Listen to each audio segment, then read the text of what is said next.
Hello बच्चों। तो next हमारा टॉपिक है वैलेंस बॉन्ड थ्योरी। ठीक है, जो वैलेंस बॉन्ड थ्योरी थी वो किसने दी थी, किसने इंट्रोड्यूस करवाया था इससे? हिटलर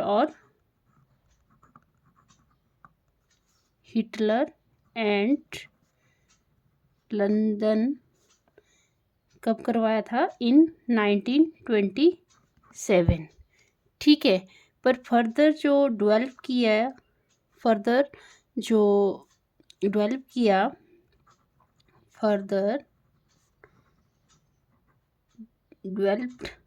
किया वो किसने किया था?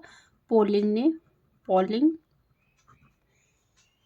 एंड हिज कोवर्कर, जो उसके सहयोगी थे, कोवर्कर।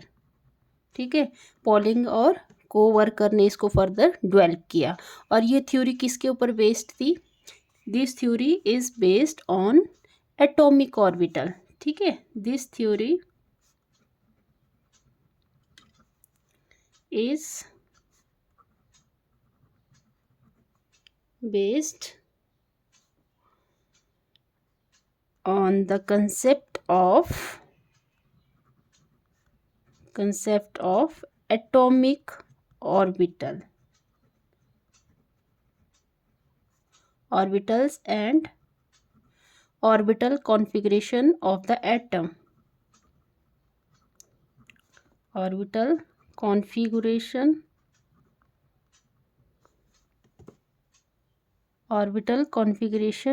of the atoms. ठीक है, तो ये पता लग रही है कि वैलेंस बॉन्ड थ्योरी किसने दी थी? हिटलर ने दी थी और लंदन ने दी थी, और फर्दर इसको डेवलप किया वो पॉलिंग और उसके कोवर्कर ने किया। और ये थ्योरी किसके ऊपर बेस्ड थी? जो एटॉमिक ऑर्बिटल का कंसेप्ट और जो ऑर्बिटल कॉन्फ़िगरेशन है एटम की, उसके ऊपर ये बेस्ड थी थ्योरी। ठीक है, फिर है इसके मेन फीचर्स, या मेन फीचर बोल सकते हैं। क्वेश्चन आ सकते हैं पेपर में कि what are the main features of the valence bond theory, या ऐसे भी आ सकता है what are the main postulate of valence bond theory. Postulate of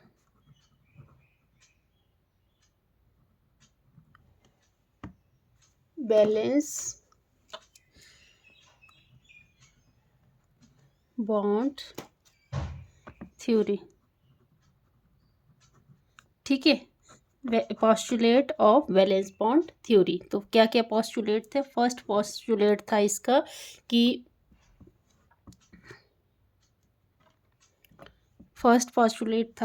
a covalent bond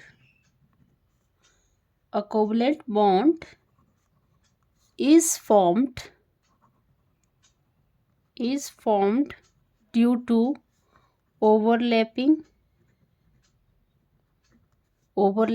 of the outermost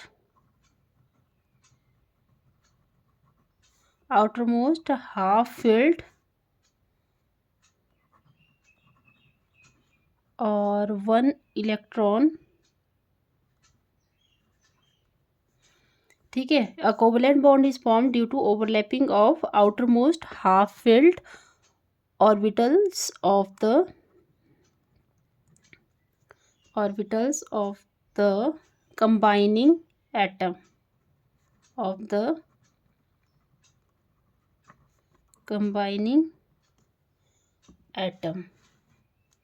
ठीक है, कोवलेंट बॉन्ड कैसे फॉर्म होता है? जो ऑर्बिटल है, ऑर्बिटल के आउटर मोस्ट शेल में क्या होना चाहिए? हाफ फिल्ड होना चाहिए वो। ठीक है, तभी दूसरा एटम उसके साथ क्या कर सकता है? ओवरलैपिंग कर सकता है। पहली बात देखिए, जो कोवलेंट बॉन्ड है ये क्या होता है? कोवलेंट बॉन्ड क्या होता है? दो एटम के बीच में जब म्यूचुअल शेयरिंग होती है बॉन्ड की, तो उसको हम क्या बोलते हैं? कोवलेंट बॉन्ड बोलते हैं। ठीक है, जैसे कोवलेंट बॉन्ड का एग्जांपल मैंने आपको जो पिछला वीडियो कराया था उसमें बताया था कि जो जितने भी नॉन मेटल है, जैसे H2Cl2 HCl हो गया, वो सारे क्या थे? हमारे कोवलेंट बॉन्ड थे। ठीक है, तो सबसे पहले जो कंडीशन है मतलब जैसे हाइड्रोजन है, हाइड्रोजन का एटॉमिक नंबर 1 है और इसके आउटर मोस्ट शेल में कितना है इलेक्ट्रॉन है, 1 ही है। तो इसमें जो सबसे पहले कंडीशन ये है कि आउटर मोस्ट शेल में कितने इलेक्ट्रॉन होने चाहिए, 1 होने चाहिए। ठीक है। दूसरी क्या कंडीशन रखी, दूसरी कंडीशन थी कि जब ओवरलैपिंग होगी, मतलब ये एक हाइड्रोजन एटम है और दूसरा हाइड्रोजन एटम है 1s1। ठीक है, 2 एटम है ये, यहाँ पे पॉजिटिव चार्ज है, बीच में न्यूक्लियस होता है और यहाँ पे क्या है, इलेक्ट्रॉन है। तो उन्होंने सबसे पहले ये कंडीशन रखी कि यहाँ पे जो इलेक्ट्रॉन है वो हाफ फिल्ड होना चाहिए, हाफ फिल्ड यहाँ पे और हाफ फिल्ड यहाँ पे। और दूसरा क्या बोला उन्होंने, दूसरी कंडीशन रखी, at the time of overlapping, sorry, at the time of overlapping the combining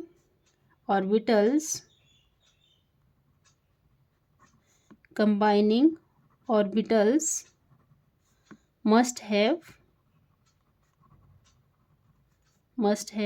opposite spins of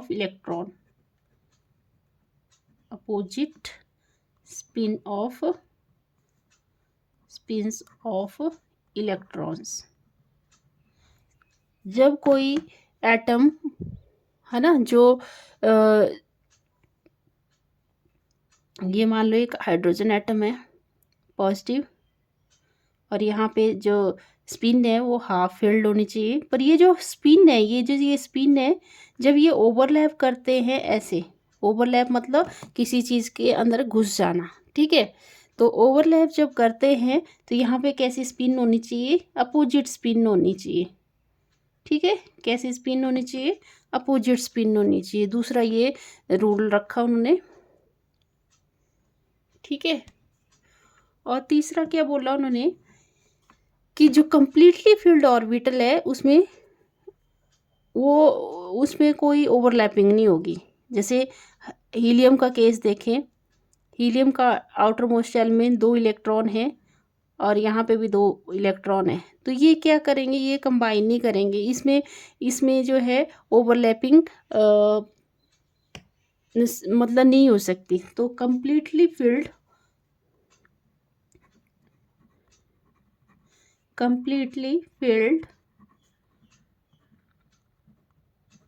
orbitals remain undisturbed। ठीक है, कंप्लीटली फील्ड ऑर्बिटल में कोई ओवरलैपिंग नहीं होगी। ठीक है, फिर चौथा क्या था, valency of element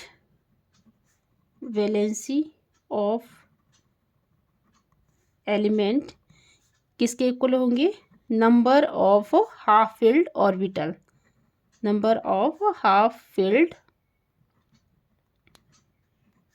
orbitals present in it. ठीक है, वैलेंसी ऑफ एलिमेंट, जैसे पता है आपको हाइड्रोजन का एटॉमिक नंबर 1 है तो इसकी वैलेंसी 1 है, हीलियम का एटॉमिक नंबर 2 है तो इसकी वैलेंसी 2 है, इसके बाद लिथियम का एटॉमिक नंबर 3 है, 2 और 1, तो इसकी वैलेंसी क्या है, 1, आउटर मोस्ट शेल में 1 इलेक्ट्रॉन। फिर बेरिलियम का atomic number 4, outermost shell में 2 वैलेंसी 2। बोरोन का एटॉमिक नंबर 5, 2 और 3 वैलेंसी 4। बोरोन के बाद आ गया carbon atomic number 6, valency 2 4 valency 4 होगी। फिर इसके बाद नाइट्रोजन एटॉमिक नंबर 7 2 5, तो इसकी वैलेंसी अब 5 नहीं हो, अगर 4 से ज़्यादा हुआ तो वैलेंसी क्या होगी, 8 में से 5 को माइनस करते हैं तो 3, इसकी वैलेंसी कितनी होगी, 3 होगी। तो उसके बाद ऑक्सीजन एटॉमिक नंबर 8 2 और 6, तो इसकी वैलेंसी 8 में से 6 माइनस करना है तो इसकी वैलेंसी कितनी होगी, 2 होगी। ठीक है, ये तो वैलेंसी निकालना आपको छोटी क्लासेस में पढ़ लिया होगा कि कैसे निकालते वैलेंसी। तो वैलेंसी ऑफ एलिमेंट किसके इक्वल होगा, जो ऑर्बिटल में हाफ फिल्ड ऑर्बिटल होंगे। ठीक है, फिर है नंबर 5 पास्टुलेट क्या था, S orbital does not show any direction, मतलब ये जो एस ऑर्बिटल होता है इसकी शेप ऐसे होती है, ठीक है, तो इसकी कोई डायरेक्शन नहीं होती। पर जो दूसरे जो ऑर्बिटल हैं, जैसे पी ऑर्बिटल है, तो इसकी कुछ ना कुछ डायरेक्शन है, एक्स एक्सिस, वाई एक्सिस, ऐसे वाई एक्सिस मान लो इसको, जेड एक्सिस, ऐसे ऐसे क्या है, इसकी कुछ ना कुछ डायरेक्शन है। तो फिफ्थ क्या पोस्टुलेट दिया, S orbitals does not show any directional characteristics, directional characteristics, whereas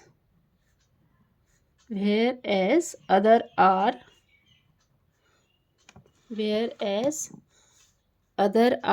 direction in nature,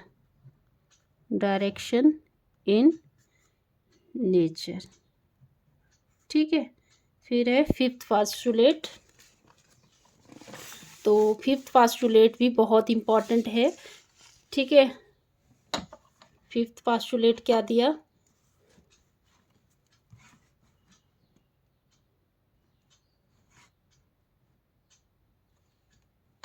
fifth postulate दिया इन्होंने, क्या दिया fifth postulate, more the overlapping greater will be the energy, जितनी ज़्यादा ओवरलैपिंग होगी, more the overlapping greater will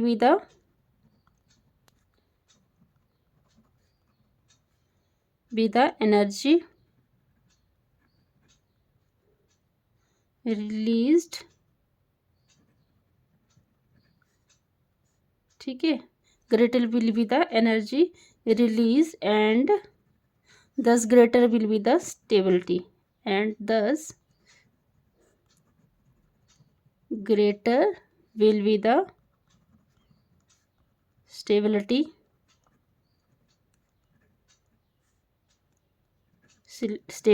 of the molecular orbital।